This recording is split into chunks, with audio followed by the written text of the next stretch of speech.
Bismillahirrahmanirrahim. Assalamualaikum warahmatullahi wabarakatuh.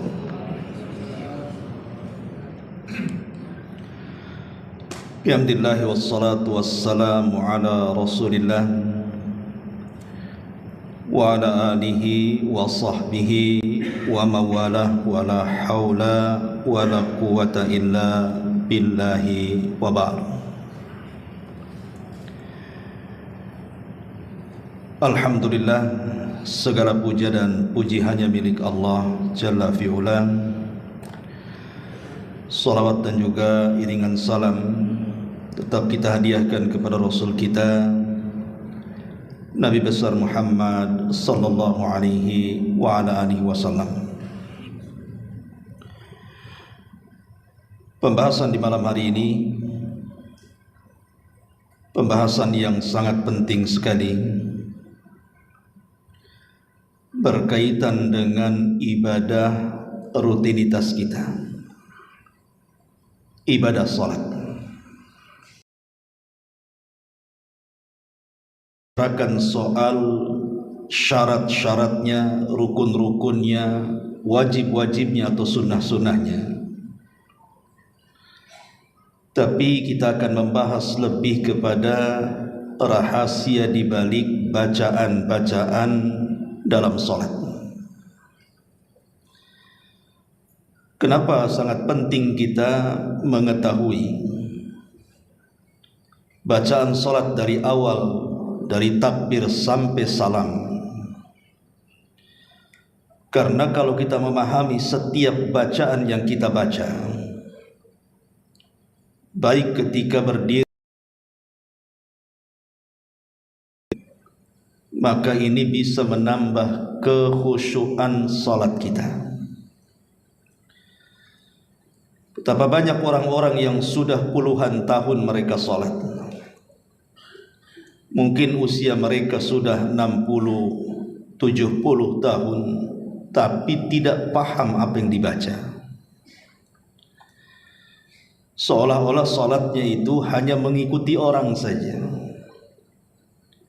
atau mengikuti gerakan imam saja.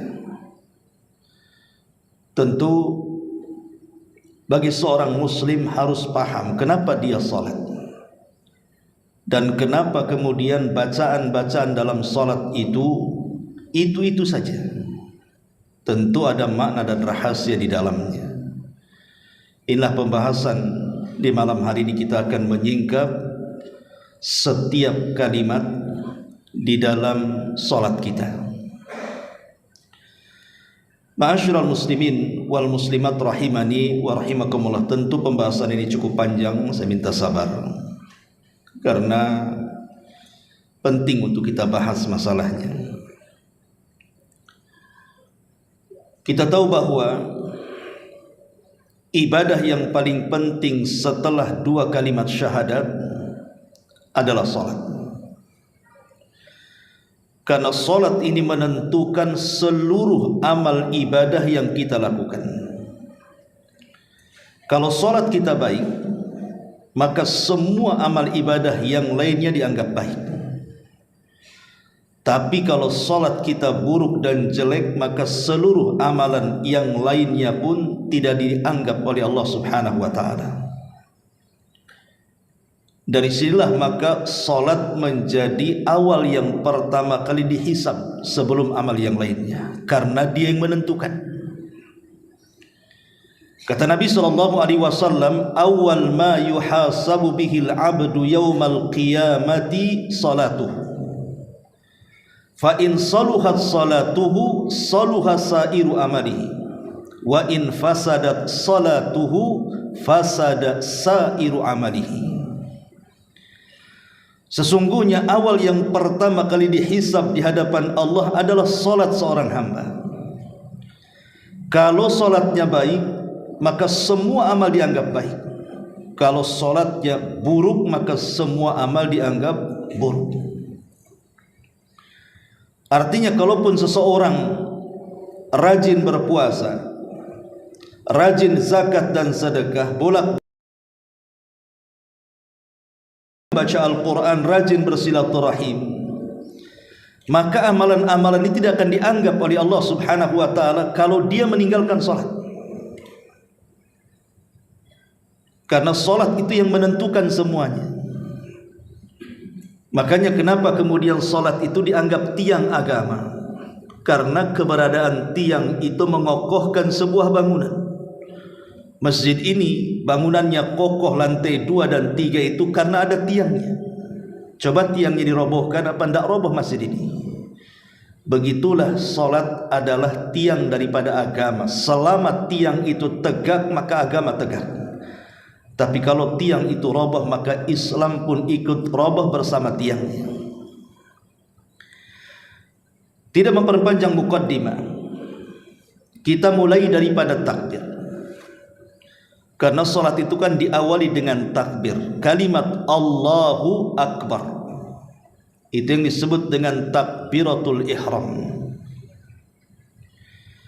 Lalu apa makna takbir Allahu Akbar itu? Disebutkan oleh para ulama, di antaranya Al-Imam Ibnu Athir, beliau mengatakan kalimat akbar itu ismu tafdhil, lafaz yang menunjukkan berlebihan, diambil dari kalimat kabir dan diismu tafdilkan menjadi akbar. Artinya al-azimu dzul kibriya. Jadi kalimat akbar itu artinya Allah maha agung, maha besar, pemilik kesombongan. Makanya kenapa kemudian Nabi SAW mengatakan al-kibriya uridai wal azamatu izari. Sifat sombong itu selendangku, kata Allah, dan keagungan itu adalah busanaku. Faman naza'ani wahidan minhuma adkhaltuhu jahannam. Maka siapapun yang merebut salah satu dari dua sifat itu, kulempar dia ke dalam jahannam. Karena yang berhak sombong itu hanya Allah.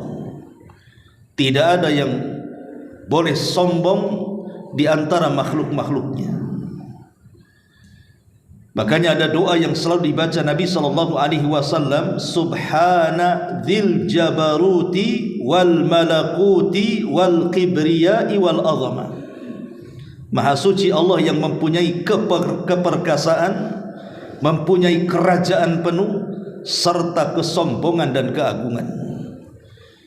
Jadi ketika kita katakan Allahu Akbar, berarti kita ini kecil di hadapan Allah. Nabi SAW ketika menceritakan tentang perbandingan langit dengan bumi, kata Nabi SAW, kalau kita datang ke padang pasir yang luasnya sejauh mata memandang itu, dan kita menggunakan cincin di jari tangan kita, lepas cincin itu, letakkan di tengah padang pasir. Cincin itu ibarat buminya, padang pasir itu ibarat langitnya. Begitulah kecilnya bumi di hadapan langit. Itu bumi. Macam mana kita dengan bumi? Makanya kalau kita naik pesawat gitu ya, baru beberapa kaki di permukaan lautan, kita lihat dari kaca pesawat itu ke bawah, lihat yang di bawah itu. Rumah yang sangat besar dilihat dari atas itu kecil sekali. Bahkan bandara yang sangat besar di atas pesawat itu kecil sekali. Semakin tinggi semakin kecil, semakin tinggi bahkan sampai tidak kelihatan. Macam mana kita yang di situ? Kita ini kecil dibandingkan bumi. Buminya saja dibandingkan langit kecil. Bahkan kalau seandainya langit digabungkan dengan bumi, kemudian dibandingkan besarnya dengan kursi Allah, maka Allah mengatakan wasi'at kursiyyuhus samawati wal ardh. Kursinya Allah itu meliputi langit dan bumi. Sama dengan kita meletakkan cincin di tengah padang pasir. Langit dan buminya itu cincinnya, padang pasir itu kursinya. Dan kalau seandainya kita gabungkan kursi langit dan bumi dengan arsy Allah Subhanahu wa taala, makhluk yang pertama akan diciptakan, maka sama besarnya seperti cincin yang dilempar ke padang pasir. Kursi, langit, bumi itu cincinnya, arsy itu adalah padang pasirnya. Macam mana zat yang menciptakan itu semua? Allahu Akbar. Maka Allah lebih besar dibandingkan makhluknya. Makanya wajar keagungan dan kesombongan itu hanya milik Allah Subhanahu wa taala. Jadi ketika kita mengatakan Allahu Akbar, berarti kita kecil di hadapan Allah. Jangan merasa sombong. Kita sedang menghambakan diri dengan Allah Subhanahu wa taala. Makanya kalimat Allahu Akbar itu kalimat yang sangat agung. Dalam sebuah hadis yang bercerita tentang akhir zaman, nanti kaum muslimin di akhir zaman akan meruntuhkan sebuah negara besar yang namanya Romawi, di mana kerajaannya separuh di daratan dan separuh di lautan. Dengan apa meruntuhkan kerajaan Nasrani di akhir zaman? Hanya dengan ucapan takbir Allahu Akbar. Jadi ketika pasukan Al-Mahdil Muntadhar menyerang kota itu, tidak menggunakan senjata sama sekali, hanya dengan ucapan takbir Allahu Akbar yang pertama, maka sepertiga kerajaan runtuh. Takbir yang kedua, separuh kerajaan runtuh. Dan takbir yang ketiga, seluruh kerajaan runtuh. Itulah dahsyatnya kalimat Allahu Akbar. Ini bukan kalimat biasa Allahu Akbar itu, tapi kalimat pengagungan kita kepada Allah Subhanahu wa taala. Makanya takbir itu bagian daripada syiar salat. Bagaimana orang sebelum salat dia mengumandangkan azan. Dalam azan apa yang dimulakan? Lafadznya Allahu Akbar. Setelah azan ada qomat. Apa yang dimulai lafadz qomat itu? Allahu Akbar. Setelah qomat ada salat. Apa yang dimulai lafadz salat? Allahu Akbar. Jadi Allahu Akbar itu syiar dari syiar-syiar salat. Makanya takbir ini luar biasa kandungannya. Bahkan dipakai dalam beberapa masalah, beberapa perkara. Seperti umpamanya seseorang melihat hilal Ramadan. Di situ ada doanya kalau seandainya kita melihat bulan hilal dan besoknya masuk Ramadan. Apa lafaz yang diajarkan ketika kita melihat bulan besoknya Ramadan itu? Rasul mengatakan, bacalah Allahu Akbar. Allahumma ahillahu alaina bil amni wal iman was salamati wal islam wat taufiq lima tuhibbu wa tarda rabbuna wa rabbukallah. Allahu Akbar. Telah tampak hilal kepada kami. Ya Allah, dengan melihat hilal ini berikan keamanan, berikan keimanan, berikan keselamatan, berikan keislaman, berikan taufik, supaya kita mendapatkan empat-empatnya.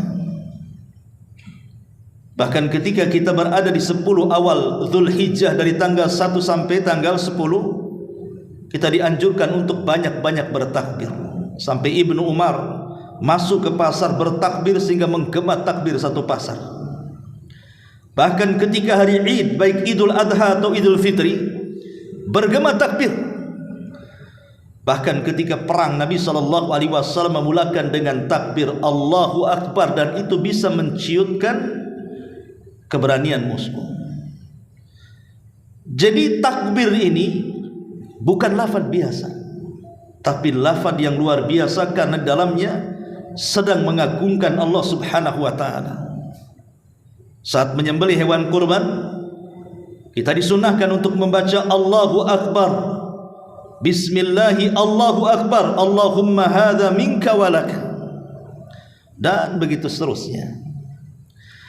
Setelah takbir, di situ ada doa iftitah.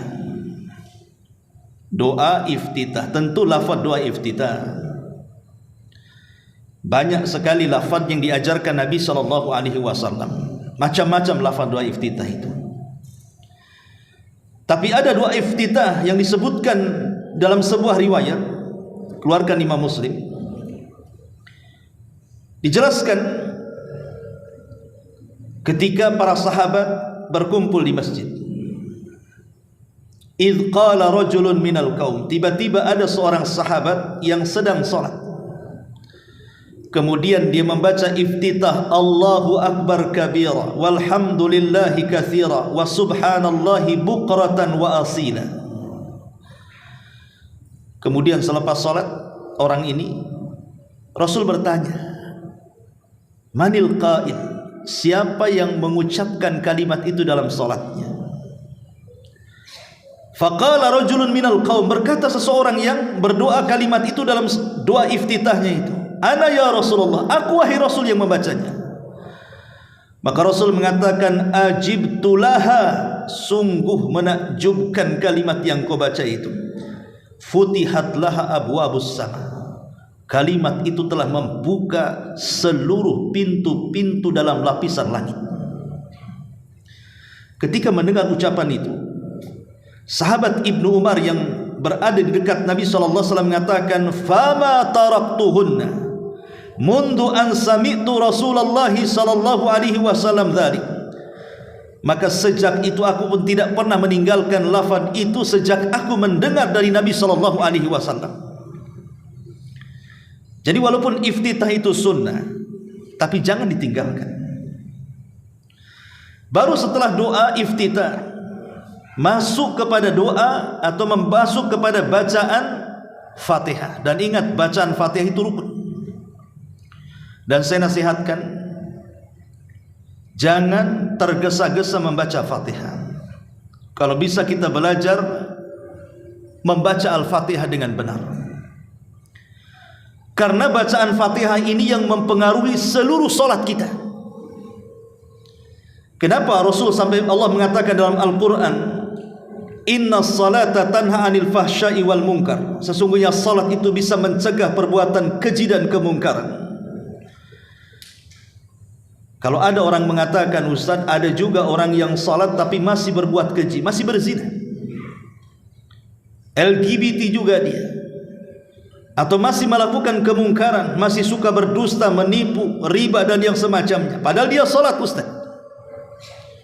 Maka jawabannya, karena dia tidak sungguh-sungguh dalam salatnya ketika membaca surah Al-Fatihah. Ma'asyiral muslimin yang dimuliakan Allah Azza wa Jalla, surah Al-Fatihah ini adalah satu-satunya surat secara lengkap yang pertama kali turun. Maksudnya lengkap ya, satu surat. Kalau tidak lengkap ya bukan Fatihah. Yang pertama kali turun ya surah Iqra bismi rabbikal ladzi khalaq dalam masalah kenabian, kemudian Al-Mudaththir, ya ayyuhal mudaththir dalam masalah kerasulan. Tapi kan hanya 5 ayat saja, tidak secara lengkap. Tapi surah Al-Fatihah ini kalau kita ditanya surat apa yang pertama kali turun secara lengkap, maka kita katakan Fatihah. Tapi kalau tidak lengkap, ya kita katakan ala-ala kemudian Al-Mudaththir. Sama dengan surat yang terakhir turun secara lengkap adalah surah An-Nasr, idza jaa nasrullahi wal fath. Tapi kalau tidak lengkap ya Al-Baqarah, fattaku yauman turja'una ilallah. Artinya bahwa surat ini secara lengkap adalah yang pertama kali turun kepada Nabi SAW dan menjadi rukun daripada rukun-rukun salat. Bahkan tidak sah salatnya kalau tidak membaca Fatihah.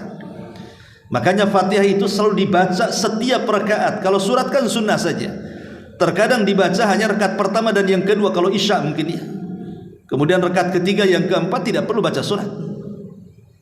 Atau kalau maghrib baca surat pada rakaat pertama dan kedua, tapi rakaat ketiga tidak. Tapi kalau Fatihah menentukan sah dan tidaknya salat. Jadi kalau orang itu salat, dia baca surah Al-Baqarah, dia baca surah Al-Imran, bahkan seluruh surat dalam Quran dia baca, tapi tidak baca Fatihah, tidak sah salatnya.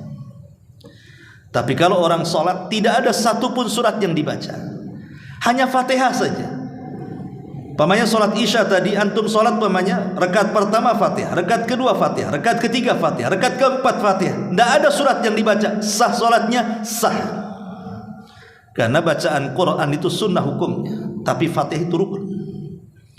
Makanya Fatihah ini luar biasa. Ada perkataan Imam Ibnul Qayyim rahimahullahu ta'ala yang sangat bagus sekali ketika dia membahas tentang Madarijus Salikin, dalam kitabnya Madarijus Salikin fi iyyaka na'budu wa iyyaka nasta'in. Bacaan Fatihah ini memiliki kandungan yang luar biasa. Pertama, dalam Fatihah ini diajarkan oleh Allah Subhanahu wa taala tentang amal-amal hati yang 3. Ingat, amal hati itu menentukan amal badan. Kalau amal hati tidak ada, maka percuma amal badannya.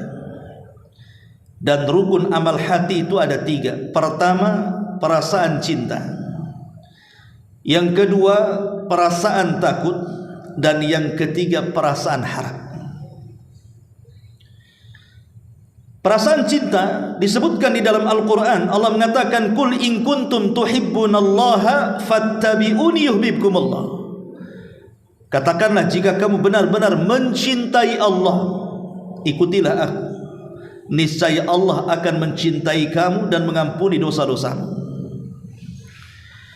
Adapun perasaan takut, Allah katakan dalam surah Al-Anbiya 49, alladzina yakhshawna rabbahum, orang-orang yang takut akan azab Rabb mereka. Alladzina yakhshawna rabbahum bil ghaibi wa hum minas saati musyfiqun. Sedangkan mereka tidak melihatnya dan mereka merasa takut akan tibanya hari kiamat. Adapun perasaan harap, Allah sebutkan dalam surah Az-Zumar 53, Qul ya ibadiyalladzina asrafu ala anfusihim la taqnatu min rahmatillah innallaha yaghfiru dzunuba jami'a innahu huwal ghafurur rahim. Wahai hamba-hambaku yang melampaui batas terhadap diri mereka sendiri, janganlah kamu berputus asa dari rahmat Allah. Sesungguhnya Allah mengampuni dosa-dosa semuanya. Sungguh Dia Maha Pengampun lagi Maha Penyayang. Baik, kita jabarkan sedikit. Kenapa kita harus memiliki 3 perkara dalam salat ini? Pertama, cinta. Melaksanakan salat jangan karena keterpaksaan, tetapi tanamkan cinta. Sebab kalau ibadah dikarenakan cinta, maka pasti dia akan sungguh-sungguh untuk meraihnya. Antum kalau cinta sama istri, apapun yang diminta istri pasti dikasih. Itulah perasaan cinta yang membangun kesungguh-sungguhan dalam ibadah. Yang kedua, perasaan harap. Bahwa dalam salat kita berharap kita diampuni dosa-dosanya. Berharap bahwa dengan salat ini membawa pahala besar. Berharap dengan salat itu menghilangkan seluruh kesusahan. Bahkan berharap dengan salat ini kita mendapatkan jannatul ma'wa, surga yang dijanjikan Allah Subhanahu wa taala.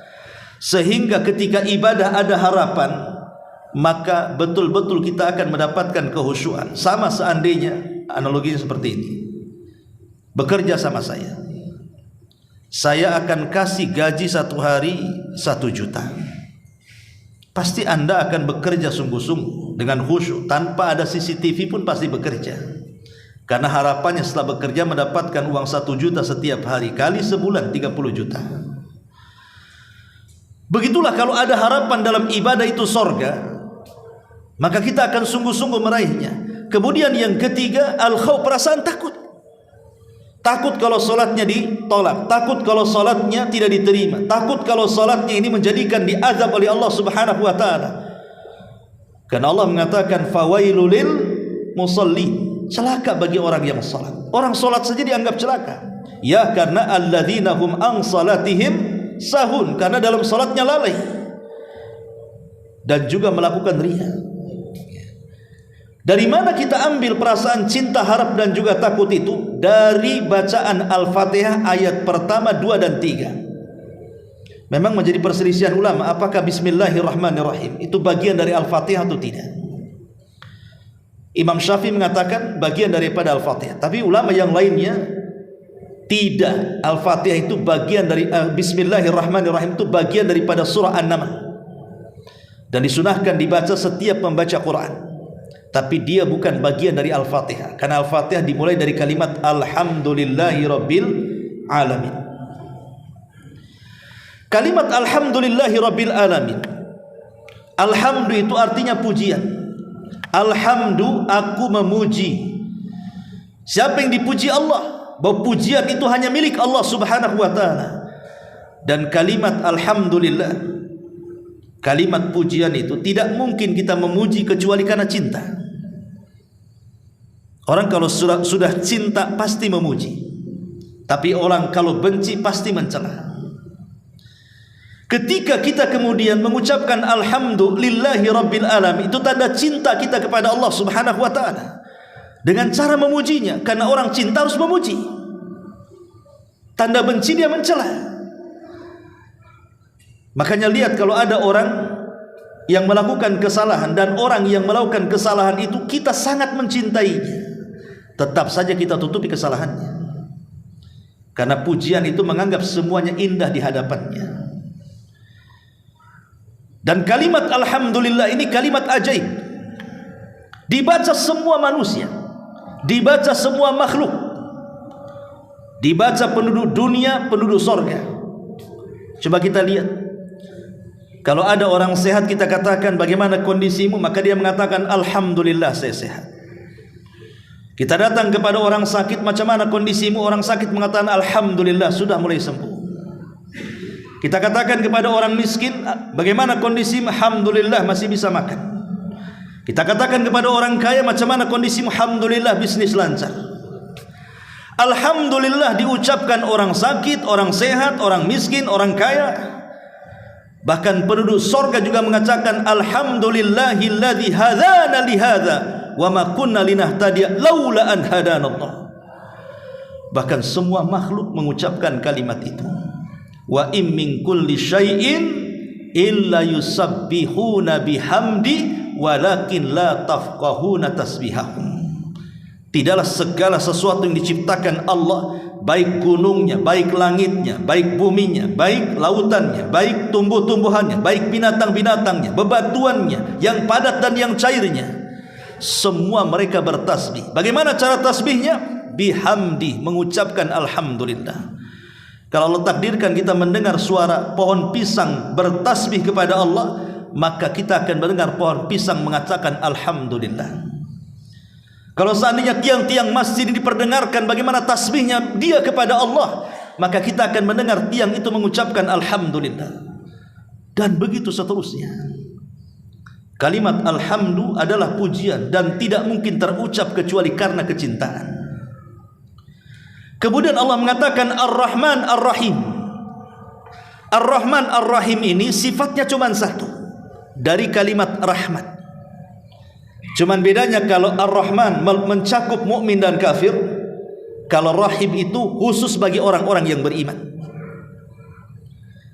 Ar-Rahman ini umum. Lihat orang-orang kafir yang kufur, yang melakukan kesyirikan dan kekufuran kepada Allah subhanahu wa ta'ala, tetap Allah kasih makan mereka, tetap Allah kasih kesehatan kepada mereka, bahkan mereka lebih kaya dibandingkan kita.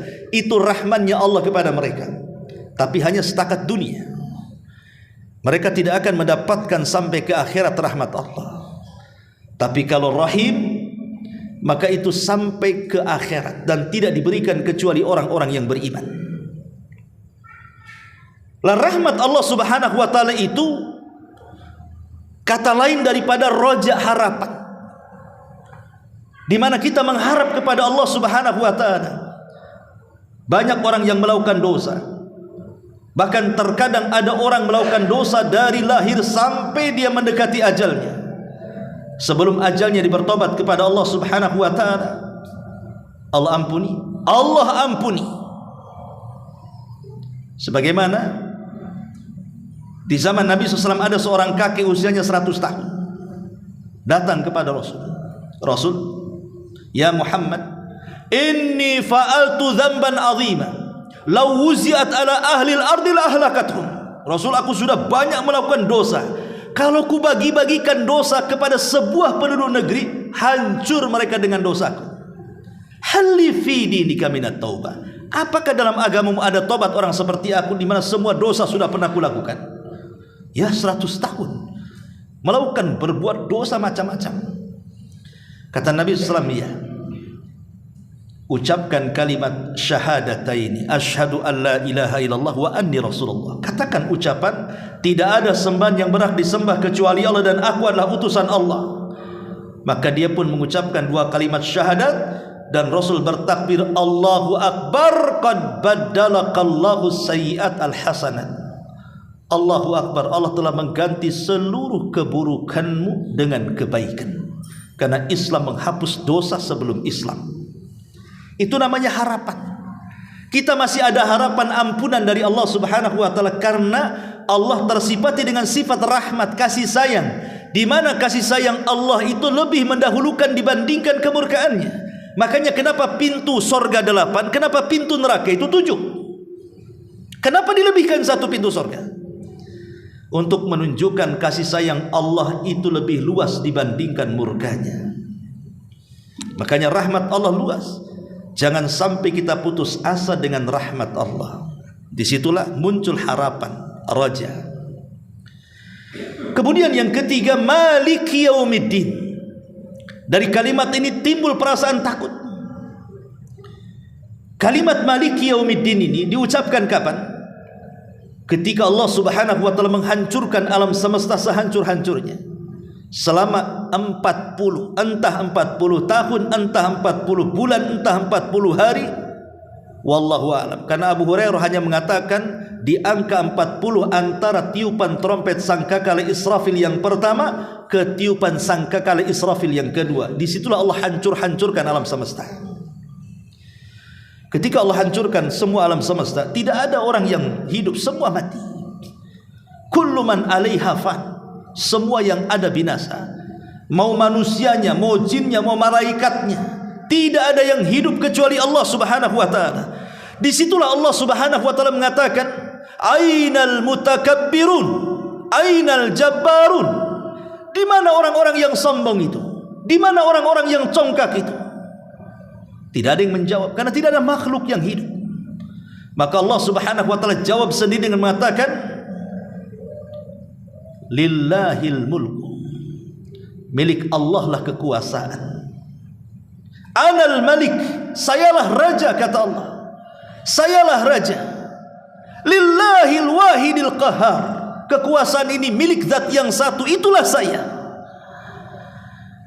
Disitulah Allah mengatakan maliki yaumiddin, dialah raja pada hari kebangkitan, pada hari kiamat. Kalau kita tahu dia raja, dia sanggup menghancurkan alam semesta, dia sanggup mewafatkan jin, manusia dan para malaikat, tertanam perasaan takut kepada Allah Subhanahu wa taala. Karena Allah bisa saja melakukan apapun kepada kita hambanya. Maka di sini kita diajarkan 3 kalimat, namanya usulul ibadatil qalbiyah, namanya rukun ibadah hati. Itu ada 3. Tertanam perasaan cinta, tertanam perasaan takut, dan tertanam perasaan harap. Harus ada pada setiap ibadah, ditanamkan 3 perkara ini. Kemudian yang kedua, dalam surah Al-Fatihah ini kita diajarkan oleh Allah Subhanahu wa taala dalam surah Al-Fatihah ini tentang bagaimana caranya kita mengenal Allah dengan 3 tauhid. Kemudian diajarkan cara beribadah kepada Allah Subhanahu wa taala dengan cara meminta pertolongan kepadanya. Ketika Allah Subhanahu wa taala mengatakan iyyaka na'bud, hanya kepadamu kami beribadah. Kalimat ini tidak diletakkan di awal ayat. Tapi kalimat ini diletakkan di tengah ayat, di tengah surat. Kenapa? Karena tidak mungkin seorang hamba langsung menyembah kalau dia tidak kenal siapa yang disembah. Makanya Allah Subhanahu wa taala dahulukan dengan kalimat alhamdulillahirabbil alamin, arrahman arrahim, maliki yaumiddin, baru iyyaka na'bud. Apa maknanya? Alhamdu artinya tauhidul uluhiyah. Segala puji itu hanya milik Allah. Itu artinya tauhid uluhiyah, di mana seluruh ibadah kita, pujian kita tidak diserahkan kecuali kepada Allah. Kemudian Rabbil Alamin, di sini ada maknanya tauhid rububiyah dari kalimat Rabb. Rabb itu artinya kita meyakini Allah yang menciptakan kita, kita yakini Allah yang mengatur kita, kita yakini Allah yang menguasai kita. Allah pencipta alam semesta, Allah penguasa alam semesta, Allah pengatur alam semesta. Itu nama makna daripada Rabb.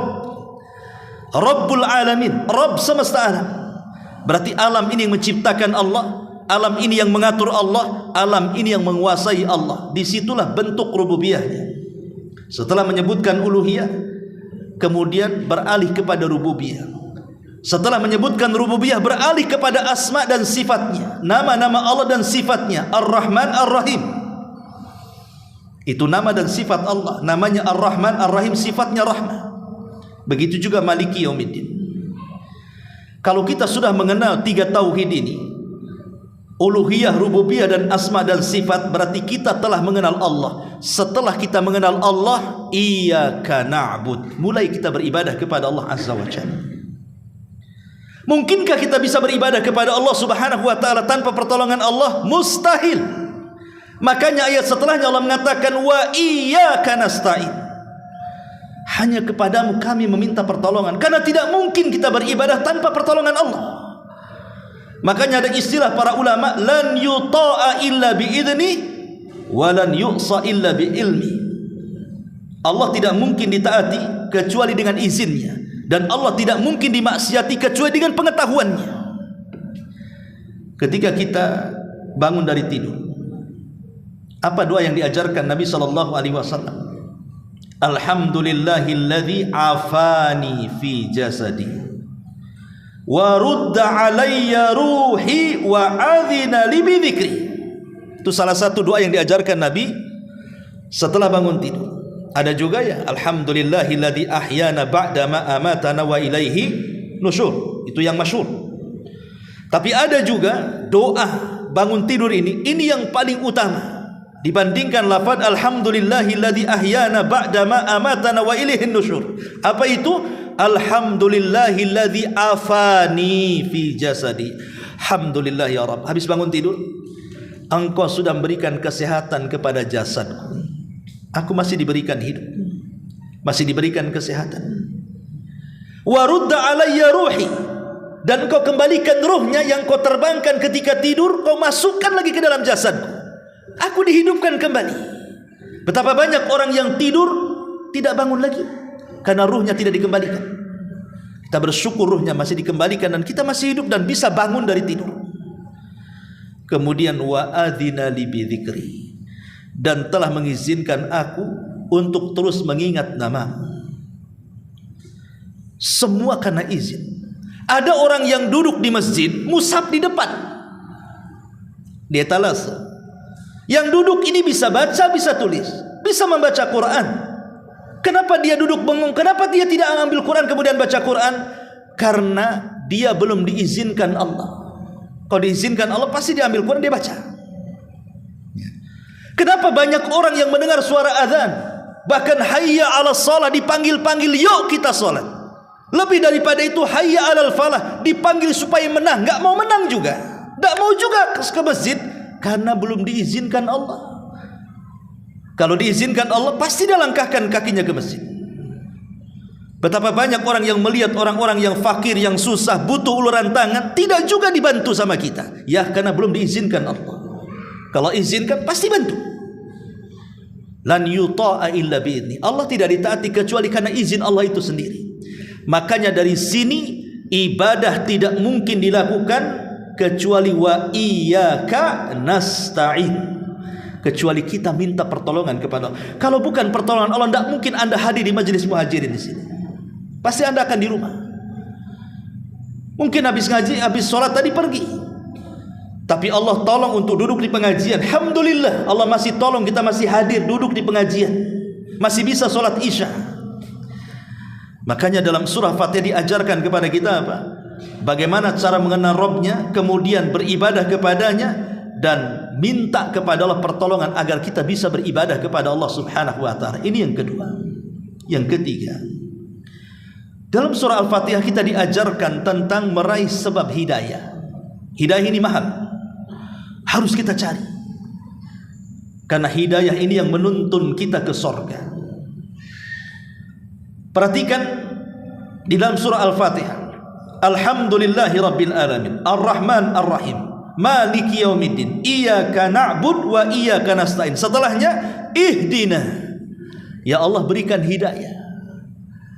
Sebelum Allah katakan Ihdinas siratal mustaqim, Allah mulakan dengan kalimat Alhamdulillahi Rabbil Alamin, Ar-Rahman Ar-Rahim, Maliki Yaumiddin, Iyyaka na'budu wa iyyaka nasta'in.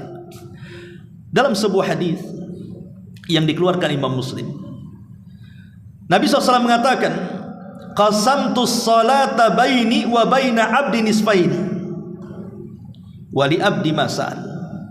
Allah Subhanahu wa ta'ala berfirman dalam hadis qudsi, aku membagi salat antara aku dengan hambaku menjadi dua bagian, dan bagi hambaku apa yang dia minta pasti kukabulkan. Jadi ketika kita membaca Al-Fatihah, ikhwatu fiddin yang dimuliakan Allah Azza wa Jalla, ibu bapak yang dimuliakan Allah Azza wa Jalla, Fatihah itu bentuk dialog kita dengan Allah sebenarnya. Jadi kalau anda ingin tahu, ketika membaca Fatihah itu bentuk dialog kita dengan, kita sedang berdialog dengan Allah sebenarnya. Karena setiap kalimat-kalimat dalam surah Al-Fatihah itu ada jawabannya.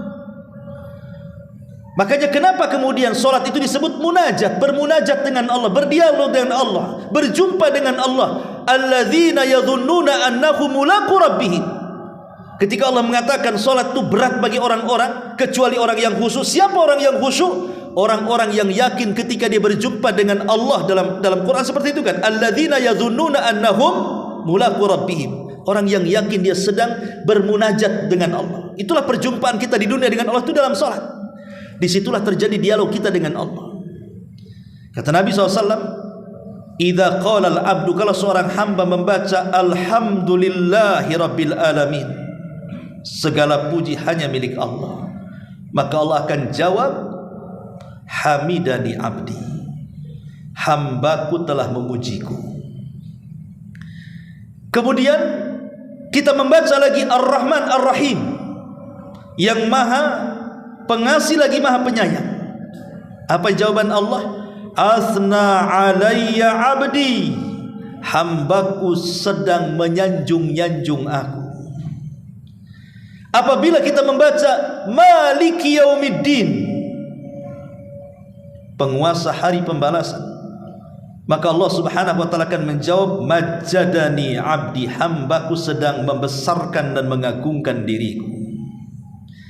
Apabila kita mengatakan Iyyaka na'bud wa iyyaka nasta'in, maka Allah mengatakan hadza baini wa baina abdi wa li abdi masal. Ini hubungan aku dengan hambaku, dan semua permintaan hambaku pasti akan kukabulkan. Perhatikan di sini ada 5 perkara, dan 5-5-nya menjadikan sebab hidayah. Pertama alhamdu, yang kedua as-sana'u, yang ketiga al-majdu, yang keempat al-ubudiyatu, dan yang kelima ad-du'a. Pertama alhamdu. Allah Subhanahu wa ta'ala menjawab hamidani abdi, hambaku sedang memujiku. Pujilah Allah Subhanahu wa ta'ala. Jangan sampai mencela Allah Subhanahu wa ta'ala. Hidup kita harus senantiasa memuji. Alhamdulillah, Allah berikan nikmat, alhamdulillah. Nikmat banyak, alhamdulillah, binikmatihi tatimmus shalihat. Nikmat sedikit, alhamdulillah ala kulli hal. Kena musibah, alhamdulillah, Allah masih berikan nikmat kepada kita. Kemudian yang kedua as-sana, sanjungan dengan menyebut nama-namanya. Bukankah nama Allah itu banyak, 99 nama? Sanjunglah Allah dengan nama-nama itu. Kemudian setelah itu al-majdu, agungkan Allah. Jangan sampai kita merendahkan Allah Subhanahu wa ta'ala, besarkan Allah. Kemudian al-ubudiyah, iyyaka na'bud, jadikan hamba kerendahan kita di hadapan Allah. Jangan sombong di hadapan Allah. Kita ini hamba. kemudian berdoalah kepada Allah Azza wa Jalla. Itulah isti'anah wa iyyaka nasta'in. Kalau kita bisa mengumpulkan pujian, sanjungan, pengagungan kepada Allah, kemudian penghambaan kita kepada Allah, kemudian doa kita kepada Allah, maka muncullah kalimat ihdinas siratal mustaqim. Di situ muncul hidayah. Jadi sebab hidayah itu karena 5 perkara. Karena kita pandai memuji Allah, karena kita pandai menyanjung Allah, karena kita pandai mengagungkan Allah, karena kita pandai menghambakan diri kepada Allah, kemudian berdoa kepada Allah, muncul hidayah di situ. Ma'asyiral muslimin yang dimuliakan Allah Subhanahu wa taala. Bahkan dalam surah Al-Fatihah itu ada 3 kalimat yang luar biasa. Pertama rahmat, yang kedua hidayah, yang keempat, yang ketiga nikmat. Rahmat diambil dari kalimat Ar-Rahman Ar-Rahim, sifatnya rahmat. Hidayah diambil dari kalimat ihdinas siratal mustaqim, ihdina ya Allah berikan hidayah. Nikmat diambil dari kalimat alladzi an'amta alaihim. An'amta itu nikmat. Apa rahasia 3 kalimat rahmat, hidayah dan nikmat itu? Kalau kita balik, tidak mungkin orang diberikan nikmat kecuali diberikan hidayah. Tidak mungkin orang diberikan hidayah kecuali setelahnya diberikan rahmat. Sebab rahmat itulah orang dapat hidayah. Sebab dapat hidayah itulah orang diberikan nikmat.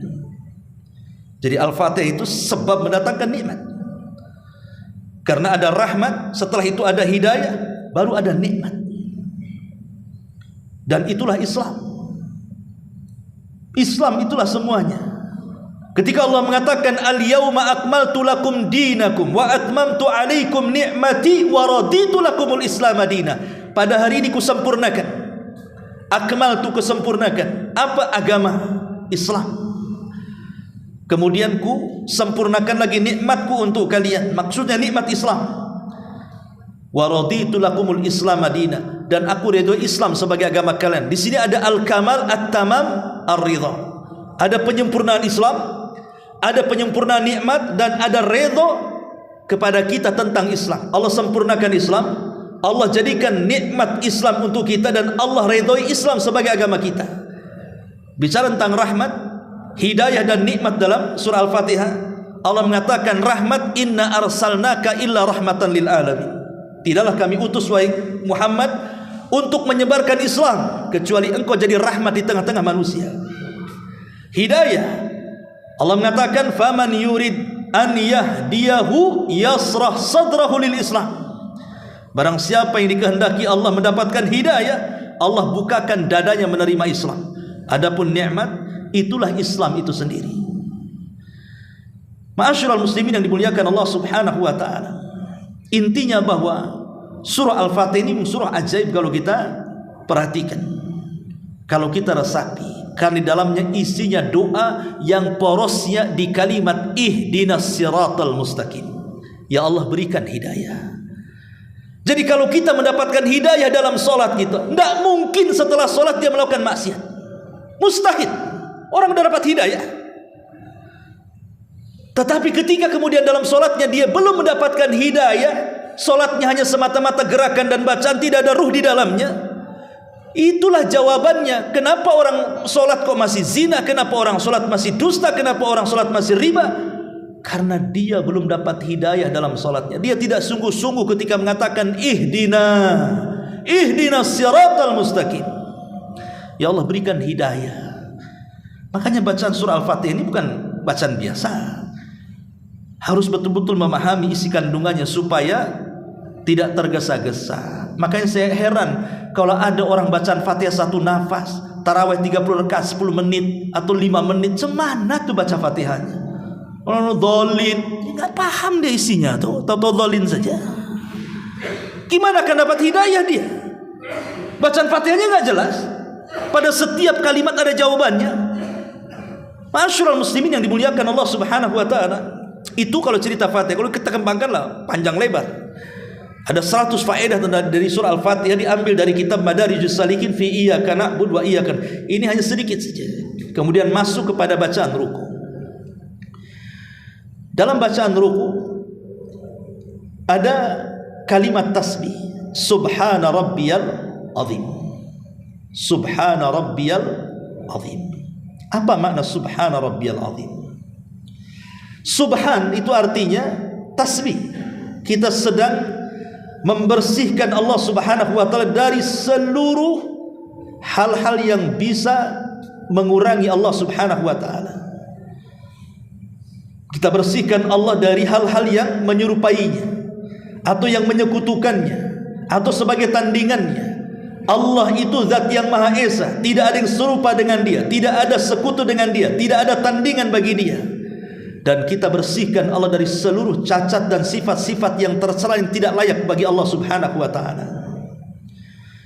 Adapun Al-Azim, Al-Imam Al-Asbahani mengatakan al-azamatu sifatun min sifatillah la yakumula khalqun wallahu khalaqa bainal khalqi azamatan yu'azzimu biha ba'dhuhum ba'dha. Sifat kalimat al-azim diambil dari kalimat azam, artinya keagungan. Kita sedang mengagungkan Allah dalam ruku kita, karena Allah itu keagungannya mutlak, tapi manusia itu nisbi keagungannya. Terkadang ada orang yang diagungkan karena kekayaannya saja, atau diagungkan karena kekuasaannya saja, atau diagungkan karena mungkin dia memiliki ilmu, atau mungkin diagungkan karena memiliki kedudukan. Hanya itu saja. Tapi Allah keagungannya mutlak. Semua bagi Allah itu agung, baik kekuasaannya, baik zatnya, baik sifatnya, dan begitu seterusnya. Jadi ketika kita mengatakan subhana rabbiyal azim, betul-betul kita mengagungkan Allah. Makanya saat ruku itulah seluruh kesalahan kita yang di bahu kita akan rontok. Karena ada dua kondisi di mana dosa-dosa kita akan dirontokkan saat sholat. Pertama kondisi ruku, dan yang kedua dalam kondisi sujud. Dalam sebuah hadis yang dihasankan Syekh Albani rahimahullahu ta'ala, ketika sebelum sholat Allahu Akbar itu, Allah letakkan dosa kita di pundak dan di kepala. Ketika kita sedang ruku, dosa kita yang di pundak berjatuhan. Ketika sedang sujud, dosa di kepala berjatuhan. Makanya ketika dia selesai sholat, maka dosa-dosanya diampuni. Makanya kenapa di dua tempat ini kita harus khusyuk dan tumaknina. Pertama saat ruku, jangan tergesa-gesa. Di situ Allah sedang mengampuni dosa kita. Dan yang kedua saat sujud, jangan tergesa-gesa. Tumakninalah, khusyuklah saat sujud, karena di situ dosa kita sedang dirontokkan. Kata Nabi SAW, ara'aitum, bagaimana pendapat kalian, kata Rasul, in kana fi babi ahadikum naharun, kalau di depan rumah kalian ada sungai yang jernih sekali, kemudian kalian mandi sehari 5 kali, bukankah akan membersihkan kotoran di badanmu? Kata sahabat, tentu wahai Rasul.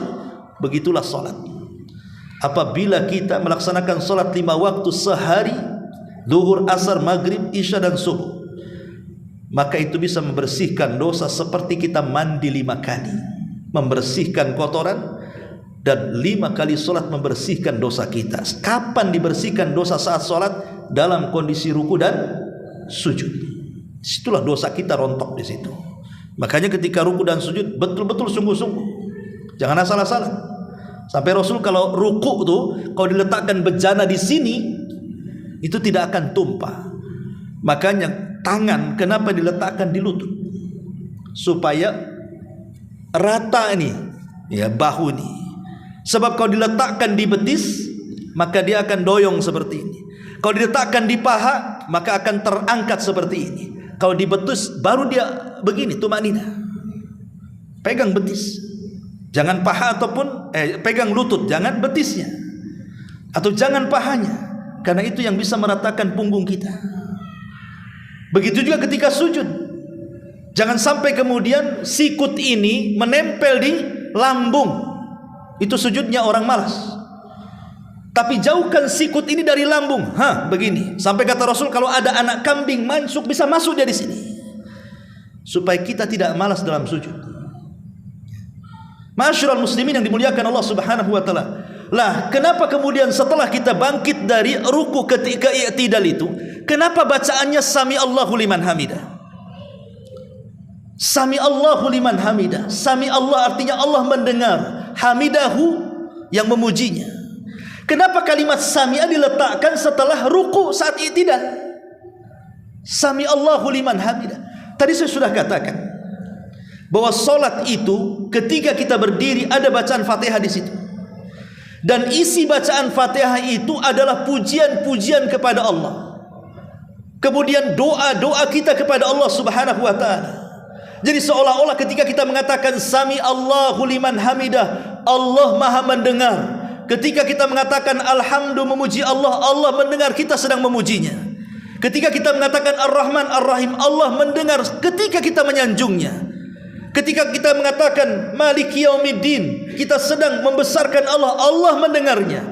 Ketika kita mengatakan Iyyaka na'budu wa iyyaka nasta'in, berdoa di situ meminta isti'anah, Allah juga dengar. Ketika kita katakan Ihdinas siratal mustaqim, ya Allah berikan hidayah, Allah dengar dan Allah kabulkan. Sami Allahu liman hamidah. Doa harus yakin bahwa bacaan Fatihah kita ini itu kan ada dua bagian, untuk Allah dan untuk hambanya. Untuk Allah itu maksudnya 3 ayat pertama. Makanya kenapa dalam mazhab Syafi'i, membaca Fatihah itu rukun dan harus dibaca kapanpun, walaupun imamnya jahar, imamnya umpamanya maghrib, isya, subuh itu kan dikeraskan, tetap makmum baca Fatihah. Itu mazhab Syafi'i. Tapi mazhab yang lain tidak. Kalau dalam bacaan keras, seperti mazhab Hambali mengatakan cukup mendengarkan imam saja, kecuali di solat-solat yang tidak dikeraskan, zuhur dan asar. Yang saya ingin katakan dalam mazhab Syafi'i itu, kalau seandainya orang telat solat nih, jadi masbuk ya, kemudian kita baca Fatihah, Allahu Akbar, Bismillahirrahmanirrahim, Alhamdulillahirabbil alamin, Ar-Rahman Ar-Rahim, Maliki Yaumiddin. Tiba-tiba imam ruku,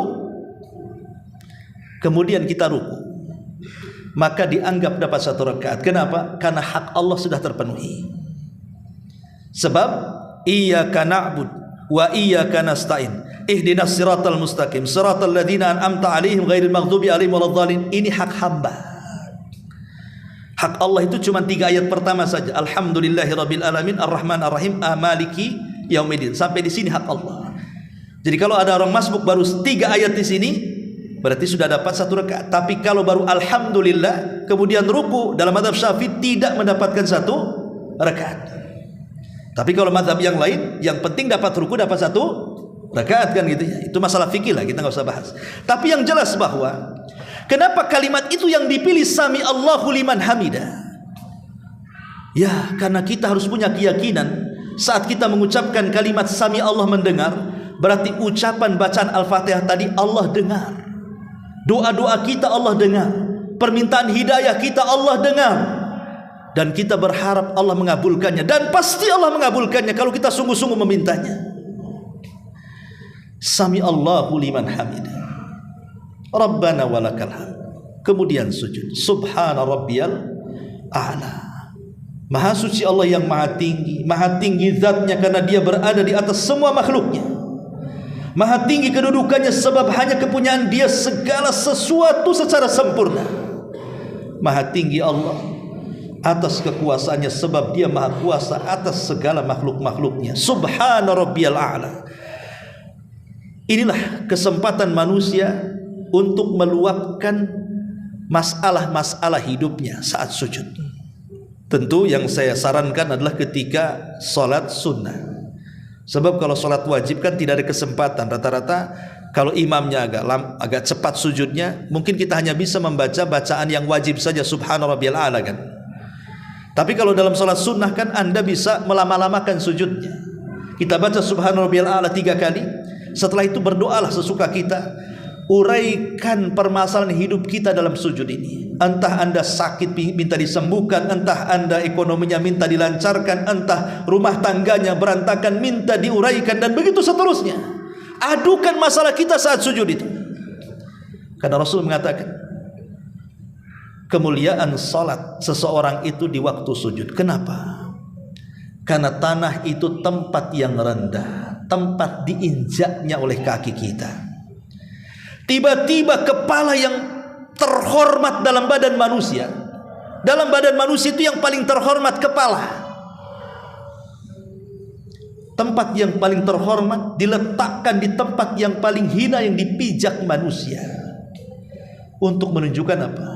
Kehinaan kita di hadapan Allah, bahwa kita ini hamba harus menghinakan diri kepada Allah. Kita sujud, makanya itu bentuk penghambaan yang sempurna saat sujud itu. Disitulah kenapa Rasul mengatakan fajtahidu fid du'a, sungguh-sungguh dalam berdoa di situ. Hampir-hampir tidak ada doa yang ditolak saat sujud itu.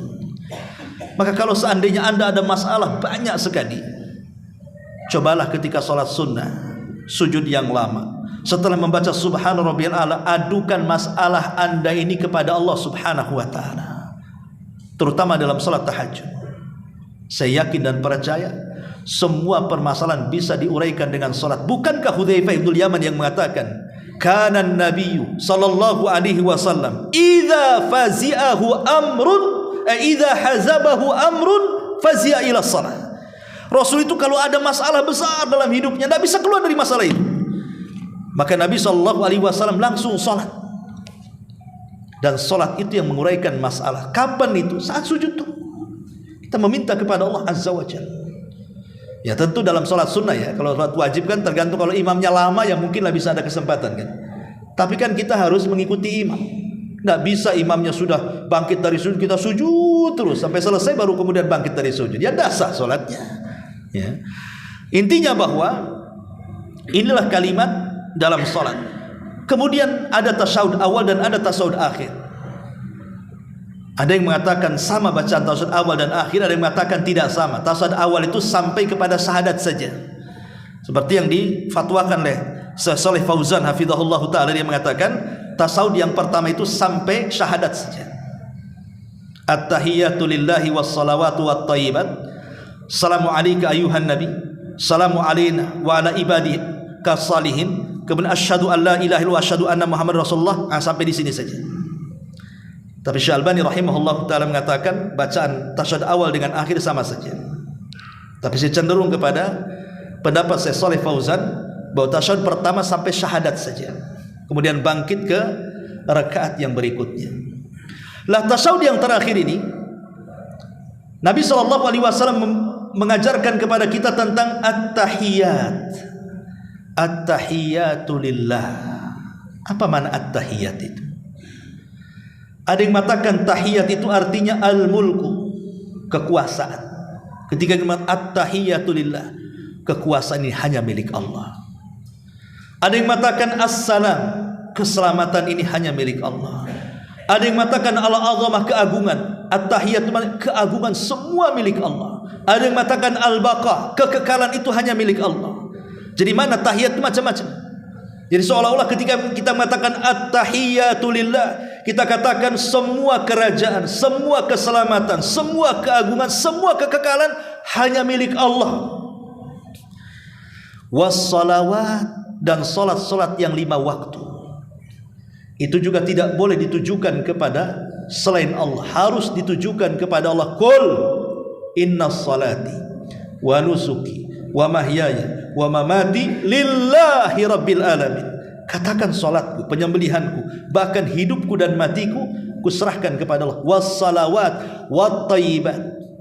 Thayyibat itu artinya amal saleh, baik amalan badan kita atau amalan lisan kita, maka kita serahkan kepada Allah subhanahu wa ta'ala. Jadi tahiyat itu milik Allah, salat itu milik Allah, amal saleh itu milik Allah. Seolah-olah kalimat itu menandakan pentauhidan kita kepada Allah. Kita sedang mentauhidkan Allah di situ. Baru setelah kita membaca at-thayyibatu lillah, baru kita ucapkan salam. Assalamu alayka ayyuhan nabi. Ini kan kalimat mukhatab, ikhwan. Keselamatan bagimu wahai nabi. Apakah nabi hidup di hadapan kita sehingga kita menyapa dia? Sehingga ada sebagian ulama mengatakan diganti lafaznya dengan assalamu ala nabi, bukan assalamu alayka ayyuhan nabi, karena kalimat ayyuha itu orangnya di depannya masih hidup. Tapi ulama mengatakan itu hanya lafaz saja. Boleh assalamu ala nabi, boleh assalamu alayka ayyuhan nabi. Kan alayka kepadamu, seolah-olah orangnya di depannya.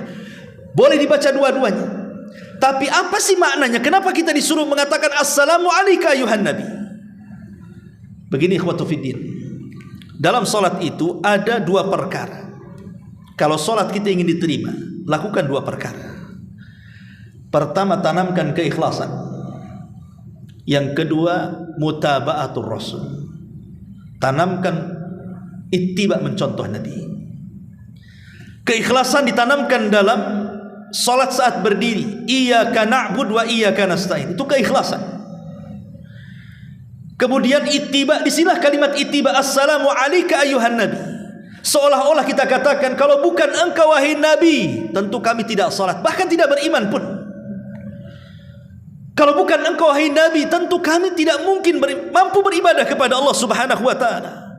Jadi kalimat assalamu alayka ayyuhan nabi, di sini ada tuntutan kalimat sallu kama raaitumuni usalli. Salatlah kalian sebagaimana kalian melihat aku salat. Kita diingatkan dengan Nabi bahwa solat kita ini adalah berkat Nabi, diutus oleh Allah kepada kita, diajarkanlah solat kepada kita. Maka jangan sampai kita melakukan gerakan bacaan solat yang di luar dari tuntunan Nabi SAW.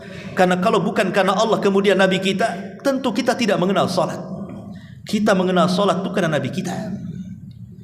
Ma'asyiral muslimin yang dimuliakan Allah Azza wa Jalla, baru kita doakan kepada diri sendiri.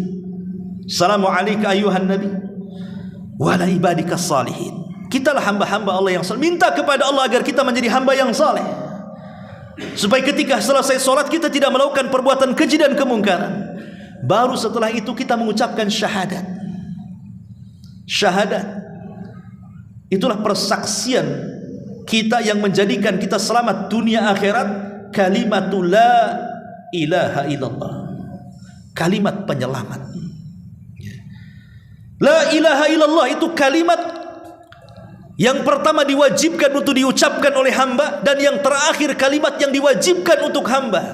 Rasul mengatakan, lakinu mautakum bila ilaha illallah. Ejahkan orang yang sedang sakaratul maut dengan kalimat la ilaha. Kenapa?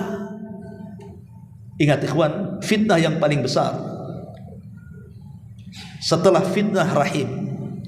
Maksudnya kalau kita dalam janin kita, insya Allah masih tidak akan diganggu setan. Kenapa bayi itu disebut janin itu dalam rahim? Apa sih rahim itu? Kenapa diambil dari kalimat rahim? Rahim ibu kita. Rahim itu diambil dari rahmat. Artinya bayi itu kalau masih dalam perut itu masih mendapatkan rahmat Allah. Makanya dia itu diberikan makan, diberikan minum, diberikan nyawa, diberikan oksigen. Tidak mati padahal dalam rahim loh ya. Tidak ada yang antar makanan, tapi dihidupkan 9 bulan karena rahmat, maka disebut rahim. Tapi kalau sudah brojol, rahmat sudah nggak ada. Dia akan diberikan berbagai macam fitnah-fitnah.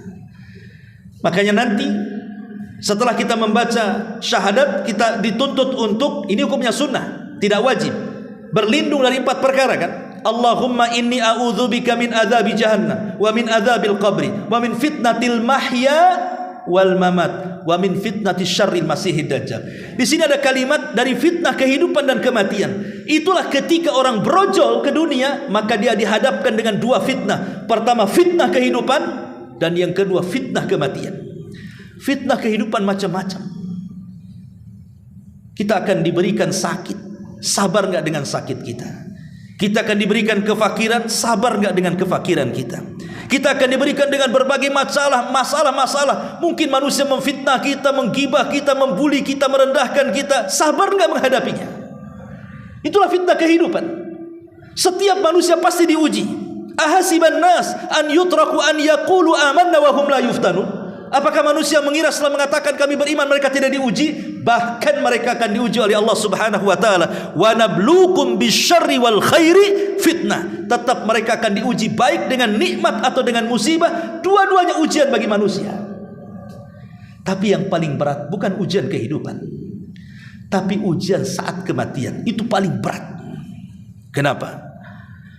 Karena setan iblis khususnya kalau melihat ada orang yang sedang sakaratul maut, maka dia akan kerahkan bala tentaranya, dia akan kerahkan pasukannya untuk menyerang orang yang sedang sakaratul maut. Jangan sampai dia husnul khatimah, buat dia sakaratul maut su'ul khatimah. Itu yang paling bahaya. Dengan cara apa? diberikan banyak was-was. Was-was yang sangat banyak dalam otak yang orang yang sedang sakaratul maut itu. Boleh jadi dimasukkan perasaan bahwa dia mendengar di sana ada tukang sihir tertentu atau dukun tertentu yang bisa menyelamatkan saya. Pokoknya kalau ada siapapun yang bisa menyembuhkan saya, entah dia dukun, entah tukang sihir, saya siap diobati. Padahal dia menjelang sakaratul maut dibuat was-was seperti itu. Kalau ada pikiran seperti itu, dia mati, berarti mati di atas kesyirikan. Makanya kenapa Allah mengatakan hatta idza balagatit taraqi wa qila man raq. Ketika nyawa sampai di tenggorokan, Allah katakan apa? Wa qila man raq. Siapa yang bisa meruqyah dia? Enggak ada yang bisa meruqyah dia, enggak bisa mengobati dia. Kalau nyawa di sini pasti mati. Makanya kemudian dia teringat, siapa yang bisa meruqyah dia? Setan datang, ada yang bisa meruqyah kamu. Kemudian diberikan was-was dan mengatakan, nggak apa-apalah, mau dukun mau apa, kalau bisa menyembuhkan saya silahkan. Makanya di situ orang yang mentalkin itu menghilangkan was-was, lakinu mautakum bila ilaha illallah. Ejahkan kepada orang mati yang sedang sakarat itu kalimat la. Kalau dia sampai mengatakan la, tidak, artinya dia menolak was-was syaitan. La ilaha, tidak ada sembahan yang berhak disembah illallah kecuali Allah. Dia tolak semua was-was itu. Kalau dia sampai mengucapkannya, man kana akhiru kalamihi la ilaha illallah dakhalal jannah. Siapa yang akhir ucapannya kalimat la ilaha illallah, pasti masuk surga. Itulah syahadat. Ya. Baru di situ ada solawat. Dan ingat bahwa lafaz salawat terbaik adalah salawat Ibrahimiyah. Lafaz salawat itu banyak, tapi lafaz salawat, kalau ingin kita bersalawat sungguh-sungguh kepada Rasul, gunakan salawat yang ada pada tasyahud. Allahumma salli ala Muhammad. Lafaz Bukhari ya. Allahumma salli ala Muhammad wa ala ali Muhammad kama sallaita ala Ibrahim wa ala Ibrahim innaka Hamidum Majid. Allahumma barik ala Muhammad wa ala ali Muhammad kama barakta ala Ibrahim wa ala ali Ibrahim innaka Hamidum Majid. Ini riwayat Bukhari. Tapi riwayat-riwayat yang lain bermacam-macam. Ya. Kalau kita ingin bersolawat, dan itulah solawat terbaik, bacalah solawat dalam tasyahud. Dan solawat itu artinya kita meminta kepada Allah, ya Allah, pujilah Nabi kita Muhammad itu di hadapan makhluk malaikat yang ada di langit sana. Dan kalau kita sampai bersolawat 1 kali, maka Allah akan bersalawat 10 kali kepada kita. Jadi kalau kita katakan Allahumma salli ala Muhammad, kita katakan ya Allah, pujilah Nabi Muhammad di hadapan makhlukmu di langit, di hadapan para malaikat sana, maka Allah akan sebut-sebut nama kita di hadapan para malaikat 10 kali pujian, padahal kita meminta kepada Allah untuk memuji Rasul 1 kali. Setelah itu Allah akan puji kita 10 kali di hadapan para malaikat. Bayangkan kalau Allah memuji kita di hadapan para malaikat. Jangan cerita malaikat, kalau Raja Salman saja memuji kita, kemudian di YouTube-kan viral, bangga gak antum tuh? Banggalah Raja Salman muji-muji saya, satu dunia tahu. Ini yang muji bukan Salman, bukan Pak Prabowo. Yang muji yang menciptakan makhluk-makhluk di bumi. Maka jangan remehkan salawat. Ya. Ma'asyiral muslimin yang dimuliakan Allah Azza wa Jalla, baru di situ ada doa meminta 4 perlindungan. Allahumma inni a'udzubika min adzabi jahannam. Kita berlindung jangan sampai terkena azab jahannam. Wa min adzabil qabri, berlindung kepada jangan sampai mendapatkan azab kubur. Wa min fitnatil mahya wal mamat, berlindung jangan sampai terkena fitnah kehidupan dan kematian. Dan yang terakhir, fitnah yang paling besar sejak diciptakan Adam sampai dikiamatkan, fitnah min syarri fitnatid dajjal. Seburuk-buruk fitnah adalah fitnah dajjal. Jangan sampai diperjumpakan dengan dajjal. Kan dipastikan kalau kita berjumpa dengan dajjal, pasti kita akan jadi pengikut mereka. Dan riwayat ada tambahan, minal kufri wal faqri. Kita berlindung dari kekufuran dan kefakiran. Berlindung kepada Allah, jangan sampai kita kufur. Makanya kita sholat, karena sholat itu pembeda kita dengan orang kafir, supaya kita jangan kufur sholat. Rasul yang mengatakan al-ahdu bainana wa bainahumus salatu faman tarakaha faqad kafar. Perbedaan kita dengan orang kafir sholat, siapa yang meninggalkannya kafir dia. Fakiran, karena fakir itu juga menyebabkan kekufuran. Betapa banyak orang fakir bekerja untuk orang fakir, lupa dengan kehidupannya karena mencari makan, lupa hadir di majelis ilmu, lupa segalanya. Makanya kefakiran ini bisa menjadikan kekufuran. Kita berlindung juga. Dalam riwayat juga Rasul berlindung minal ma'sam wal maghram, dari perbuatan dosa dan hutang. Sampai Ummu Salamah mengatakan, ya Rasulullah, apakah anda punya hutang? Sehingga engkau berlindung senantiasa dalam solatmu sebelum salamu, Allahumma inni a'udzubika minal ma'sam wal maghram. Kata Rasul, bukan begitu wahai Ummu Salamah. Karena orang yang hutang itu, kalau dia bicara pasti dusta, kalau dia berjanji pasti khianat, kata Rasul. Orang hutang kan gitu kan. Kalau dia ngomong pasti dusta tuh. Kapan bayar? Tak ada duit, padahal duit banyak. Dalam besok saja dia janji, pas besok tak mau dibayar juga. Itulah orang hutang, kalau ngomong dusta, kalau dia janji khianat. Makanya Rasul berlindung dari itu. Baru kemudian Rasul mengucapkan salam, Assalamualaikum warahmatullah. Assalamualaikum warahmatullah.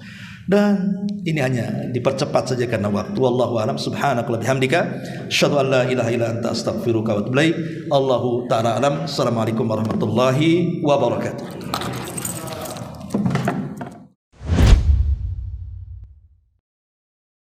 Intinya bahwa tolong berakhlak kepada Allah. Membahas tafsir dari surah Al-Imran. Lahirlah Imam Muslim, Abi Dawud, Tirmidzi, Ibnu Hibban. Jadi ketika Yunus alaihi salatu wassalam terkena undian itu,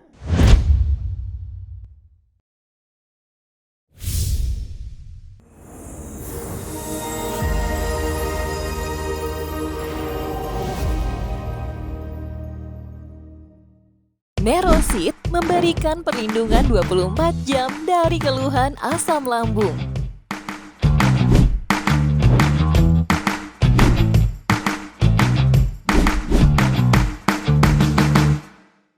Nerosit memberikan perlindungan 24 jam dari keluhan asam lambung.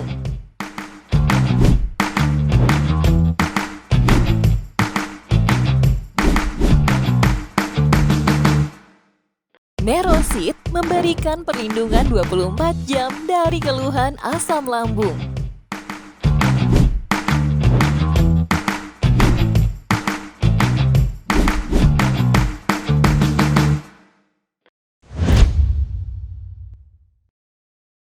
intinya bahwa tolong berakhlak kepada Allah. Membahas tafsir dari surah Al-Imran.